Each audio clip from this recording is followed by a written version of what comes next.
മഴതോരും മുൻപേ സീരിയലിന്റെ latest episode review ആണ് പറയുന്നത്. അങ്ങനെ ശരണ്യെ ആശ്വസിപ്പിച്ചുകൊണ്ട് തന്നെ അലീന ചോദിക്കുന്നുണ്ട്, എടി ഞാൻ 2 ദിവസം തിരക്ക് കാരണം വരാത്തത് കൊണ്ടും വിളിക്കാത്തത് കൊണ്ടും നീ എന്നെ ഇങ്ങനെ മറന്നുപോയെന്ന് കരുതിയോ?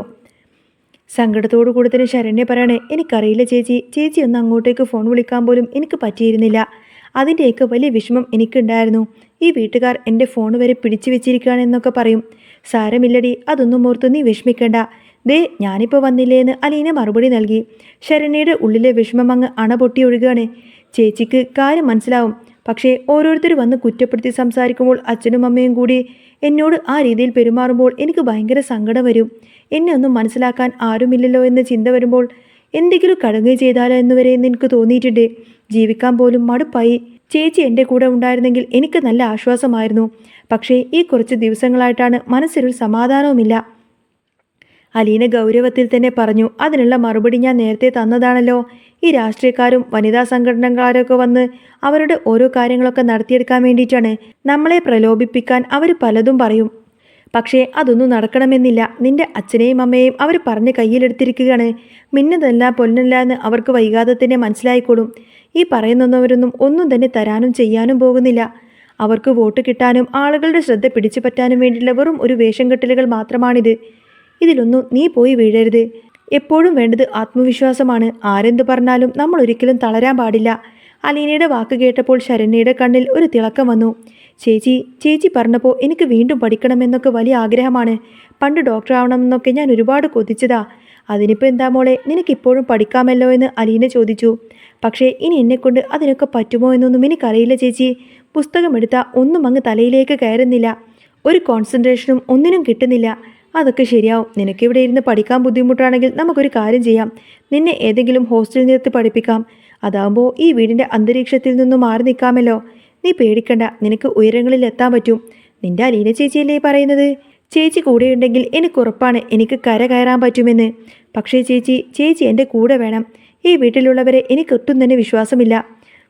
ധൈര്യമായിട്ടിരിക്കുമ്പോളെ, നിന്റെ കൂടെ ഞാനുണ്ട്. ഇടയ്ക്ക് ഞാൻ നിന്നെ കാണാൻ വരാമെന്ന് പറഞ്ഞ് അലീന അവളെ ആശ്വസിപ്പിച്ചു. നീ ഒന്നും കഴിച്ചില്ലല്ലോ എന്ന് ചോദിച്ചപ്പോൾ അമ്മ ലത അങ്ങോട്ടേക്ക് ഭക്ഷണം കൊണ്ടുവന്നു. ശരണ്യ കഴിക്കാൻ മടിച്ചപ്പോൾ അലീന തന്നെ മുൻകൈയെടുത്ത് അവൾക്ക് ഭക്ഷണം വാരി കൊടുത്തു. ആ കാഴ്ച കണ്ട ലതക്ക് ഒന്ന് മനസ്സിലായി. അലീന വന്നാൽ മാത്രമേ തൻ്റെ മകളുടെ മുഖത്ത് ഈ ഒരു സന്തോഷവും പ്രസന്നതയൊക്കെ കാണത്തുള്ളൂ എന്ന്. 2 ദിവസമായി പട്ടിണിയിലായിരുന്ന പെണ്ണിനെ അലീന എത്ര വേഗമാണ് മാറ്റിയെടുത്തത്. അലീന പോവാറായപ്പോൾ അച്ഛൻ പ്രഭാകരൻ ലതയെ മാറ്റി നിർത്തി ഉപദേശിച്ചു. അവൾ ജീവിതത്തിലേക്ക് പിച്ച വെച്ച് വരികയാണ്. ഈ സമയത്ത് അവളെ വേദനിപ്പിക്കുന്ന ഒന്നും നിങ്ങൾ ചെയ്യരുത്. ഇനി അവളെ സങ്കടപ്പെടുത്തിയാൽ അതിൻ്റെ ദോഷം നിങ്ങൾക്ക് തന്നെ അനുഭവിക്കേണ്ടി വരും. നിങ്ങളുടെ മോളെ നിങ്ങൾ വേണമെങ്കിൽ അവളുടെ സന്തോഷത്തിന് വിട്ടേക്കുക. മറ്റുള്ളവരുടെ ഇഷ്ടങ്ങൾ അവളുടെ തലയിൽ അടിച്ചേൽപ്പിക്കരുത്. അവൾക്കിനിയും സമയമുണ്ട്. അവൾ പഠിക്കട്ടെ, നല്ലൊരു ജോലി കിട്ടട്ടെ. അവൾക്കൊന്നും സംഭവിച്ചിട്ടില്ല. അവൾ സാധാരണ ഒരു പെൺകുട്ടിയാണ്. ആ ബോധം ആദ്യം ഉണ്ടാക്കേണ്ടത് വീട്ടിലാണ്. അച്ഛനും അമ്മയും കൊടുക്കുന്ന ആ ഒരു കരുതൽ മറ്റാരും നൽകില്ല. അവളെ കുറ്റപ്പെടുത്തിക്കൊണ്ടിരുന്നാൽ മോളെ നിങ്ങൾക്ക് എന്നേക്കുമായി നഷ്ടപ്പെടും. അലീന പറഞ്ഞതൊക്കെ ശരിയാണെന്ന് അവർക്ക് തോന്നിയെങ്കിലും ഓരോരുത്തർ വന്ന് പറയുമ്പോൾ ഞങ്ങൾക്ക് പേടിയാവുന്നു എന്ന് അവർ പറഞ്ഞു. അതൊന്നും നിങ്ങൾ കാര്യമാക്കേണ്ട. മോളുടെ ഭാവി മാത്രം നോക്കിയാൽ മതിയെന്ന് അലീന ഉറപ്പിച്ചു പറഞ്ഞു. അലീനയും മനുവും കൂടി ഇറങ്ങി കാറിനടുത്തേക്ക് ചെല്ലുമ്പോഴാണ് ഷാജി അങ്ങോട്ടേക്ക് ഓട്ടോയുമായി വരുന്നത്. ഷാജിക്ക് മനുവിനെ കണ്ടപ്പോൾ അത്ര അങ്ങ് പിടിച്ചില്ല. തൻ്റെ ഓട്ടോയിൽ വരാമെന്ന് പറഞ്ഞിട്ട് ഇപ്പോൾ മനുവിൻ്റെ കൂടെ പോകുന്നത് കണ്ടപ്പോൾ ഉള്ളിൽ ചെറിയൊരു നീരസം തോന്നി. അലീന മനുവിനെ ഷാജിയെ പരിചയപ്പെടുത്തി കൊടുത്തു. മനുവേട്ടാ, ഇതാണ് ഷാജി. അന്ന് എൻ്റെ തലയിൽ മണ്ണെണ്ണ ഒഴിച്ച സമയത്ത് എന്നെ സഹായിച്ചതും ചേട്ടൻ്റെ പെങ്ങളുടെ ഉടുപ്പൊക്കെ എനിക്ക് തന്നതൊക്കെ ഇദ്ദേഹമാണ്. ഷാജി പരിഹാസത്തോടെ ചോദിച്ചു. ഓ, പോകുവാണോ? കടമ തീർക്കാൻ വന്നതായിരിക്കുമല്ലേ എന്ന്. അതെന്താ ഷാജി ചേട്ടാ അങ്ങനെ പറയുന്നത് എന്ന് അലീന ചോദിച്ചു. അല്ല, ഉദ്ദേശിച്ച കാര്യങ്ങളൊക്കെ നടന്നല്ലോ. ഇനിയിപ്പോൾ ഇങ്ങോട്ടേക്ക് വരേണ്ട കാര്യമൊന്നുമില്ലല്ലോ എന്ന് ഷാജി തിരിച്ചടിച്ചു. ഞാൻ മുൻപ് വന്നപ്പോൾ എന്നെ അകത്ത് കയറ്റിയില്ല ഷാജിയേട്ടാ. ശരണ്യെ കാണാൻ പോലും സമ്മതിച്ചില്ല. പിന്നെ തിരക്കുകൾക്കിടയിൽ പെട്ടുപോയി എന്ന് അലീന സമാധാനിപ്പിക്കാൻ നോക്കി. നിങ്ങൾ ഉദ്ദേശിച്ച ആളെ പുറത്തിറക്കിയല്ലോ. ഇനിയിപ്പോൾ അതിൻ്റെ സന്തോഷത്തിൽ വരണ്ടല്ലോ എന്ന് കരുതി കാണുമെന്ന് ഷാജി പറഞ്ഞപ്പോൾ അലീന പറഞ്ഞു. രോഹിത് പുറത്തിറങ്ങിയെങ്കിലും അവൻ ആകെ തകർന്നിരിക്കുകയാണ്. അവൻ തെറ്റൊന്നും ചെയ്തിട്ടില്ല. ആ സംഘത്തിൽ പെട്ടുപോയതാണ്. അവൻ നിരപരാധിയാണെന്ന് ഷാജി ചേട്ടന് എത്രത്തോളം മനസ്സിലാകുമെന്നൊന്നും എനിക്കറിയില്ല. ഷാജിയും മനുവും പരസ്പരം ഒന്ന് നോക്കി. ഷാജിക്ക് മനുവിനെ കണ്ടപ്പോൾ തന്നെ കഞ്ഞിൽ പാറ്റയിടാൻ വന്നതാണോ ഇവനെന്നൊക്കെ തോന്നലുണ്ടായി. തിരികെ പോകുന്ന വഴി തന്നെ മനു ചോദിച്ചു. അല്ല, ഈ ഓട്ടോക്കാരൻ ഷാജിക്ക് കുറച്ച് സ്വാതന്ത്ര്യം കൂടുന്നില്ലേ എന്ന്. അതെന്താ മനുവേട്ട അങ്ങനെ ചോദിച്ചത്? അയാളുടെ സംസാരം എനിക്കൊട്ടും പിടിച്ചില്ല എന്ന് മനു പറഞ്ഞു. ഷാജി ചേട്ടനൊരു പാവമാണ് മനുവേട്ട. ഓർഫണേജിലേക്ക് സാധനങ്ങളൊക്കെ വാങ്ങാൻ പോകുമ്പോൾ പൈസ കുറച്ച് അയാൾ വാങ്ങിക്കാറുള്ളൂ. അയാളുടെ അമ്മയും പെങ്ങളൊക്കെ നല്ല ആളുകളാണെന്നൊക്കെ അലീന വിശദീകരിച്ചു. നിനക്ക് പിന്നെ എല്ലാവരും നല്ലതാണല്ലോ എന്ന് മനു പിറുപിറുത്തു. വണ്ടി ഒതുക്കി നിർത്തിക്കൊണ്ട് മനു അലീനയോട് കുറിച്ച് സംസാരിക്കണമെന്ന് തോന്നി. നിന്നെ കണ്ടതിൽ പിന്നെ എനിക്കെന്തോ ഒരു പ്രശ്നമുണ്ടെന്ന് മനു പറഞ്ഞു. അതെന്താ മനുവേട്ടാ എന്ന് അലീന ചോദിച്ചപ്പോൾ നിന്നെ എപ്പോഴും ഇങ്ങനെ കാണാൻ തോന്നുന്നു. അത് എൻ്റെ പ്രശ്നമാണ് എന്നും മനു തുറന്നു പറഞ്ഞു.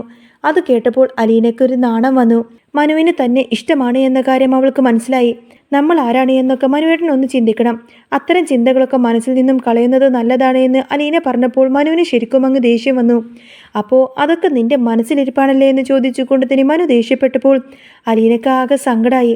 താൻ അയാളെ വേദനിപ്പിച്ചോ എന്നൊരു പേടി അവൾക്കുണ്ടായി. തിരികെ പോരുമ്പോൾ മനു അധികമൊന്നും തന്നെ സംസാരിച്ചില്ല. അലീന സോറി പറഞ്ഞു. മനുവേട്ടൻ്റെ മനസ്സ് വേദനിച്ചെങ്കിൽ എന്നോട് ക്ഷമിക്കണം. എന്നെക്കുറിച്ച് എല്ലാം അറിയാവുന്ന ആളല്ലേ മനുവേട്ടൻ എന്ന് ചോദിച്ച് അവൾ വീട്ടിലെത്തിയപ്പോൾ ബബിത കോളേജ് വിട്ട് വന്നിട്ടുണ്ടായിരുന്നു. ക്ലാസ്സിലെ വിശേഷങ്ങൾ ചോദിച്ചപ്പോൾ എല്ലാവരും പഴയതൊക്കെ മറന്നുകൊണ്ട് തന്നെ നന്നായിട്ട് പെരുമാറുന്നുണ്ട് എന്നൊക്കെ അവൾ പറഞ്ഞു. നന്നായി പഠിക്കണം, പഴയ പാഠങ്ങളൊക്കെ പഠിച്ചു തീർക്കണമെന്നൊക്കെ അലീന അവളെ ഉപദേശിച്ചു. എന്നാൽ ഇതെല്ലാം കണ്ടുകൊണ്ട് നിൽക്കുന്ന വൈജയന്തിക്ക് അതത്രങ്ങ് സുഖിച്ചില്ല. വൈജയന്തിയുടെ മുഖത്തെ ആ ഒരു ഇരുട്ടും കെട്ട ചിരിയും കണ്ടപ്പോൾ തന്നെ അലീനയ്ക്ക് എന്തോ ഒരു പന്തികേട് തോന്നി. ബബിതയെ കെട്ടിപ്പിടിച്ച് സ്നേഹം പ്രകടിപ്പിക്കുന്നത് വൈജയന്തിക്ക് ഒരിക്കലും തന്നെ സഹിക്കില്ല എന്ന് അവൾക്കറിയാമായിരുന്നു. മനുവേട്ടൻ ദേഷ്യപ്പെട്ടു പോയതിൻ്റെ സങ്കടം ഉള്ളിൽ നിൽക്കുമ്പോഴാണ് അടുത്ത പ്രശ്നത്തിൻ്റെ തുടക്കം. വൈജയന്തി പതുക്കെ ബബിതയുടെ അടുത്തേക്ക് വന്ന് പരിഹാസത്തോട് ചോദിച്ചു, എന്താ പഠിച്ച് വലിയ ആളാവാൻ പോവാണോ എന്ന്? നാട്ടുകാരുടെ മുന്നിൽ നാണം കെട്ടി നിൽക്കുമ്പോൾ കിട്ടാത്ത എന്ത് ആത്മവിശ്വാസമാണ് ഈ അലീന നിനക്ക് തരാൻ പോകുന്നത്? ആ വാക്ക് കേട്ടപ്പോൾ ബബിതയുടെ കണ്ണ് നിറഞ്ഞു. പക്ഷേ അലീന വിട്ടുകൊടുത്തില്ല. വൈജയന്തി അമ്മേ, മാഡം, ഒരാൾ ജീവിതത്തിലേക്ക് തിരികെ വരാൻ ശ്രമിക്കുമ്പോൾ തളർത്തുന്നത് അത്ര നല്ല കാര്യമല്ല. ബബിതയ്ക്ക് അവരുടെ തെറ്റുകളെല്ലാം മനസ്സിലായി. ഇനി അവൾക്ക് വേണ്ടത് നമ്മുടെ പിന്തുണ മാത്രമാണ്. അലീനയുടെ ഉറച്ച ശബ്ദം കേട്ടപ്പോൾ വൈജയന്തിക്ക് ദേഷ്യം അങ്ങ് ഇരട്ടിച്ചു. നീയൊക്കെ വലിയ ഉപദേശികളാണല്ലോ, ഇതിനുള്ള മറുപടി ഞാൻ തരുന്നുണ്ട് എന്ന് പറഞ്ഞ് അവരകത്തേക്ക് പോയി. അന്ന് രാത്രി മനുവിനെ ഫോണിൽ കിട്ടാൻ വേണ്ടിയിട്ട് അനിലിനെ പലവട്ടം ശ്രമിച്ചു. പക്ഷേ മനു ഫോൺ എടുത്തില്ല.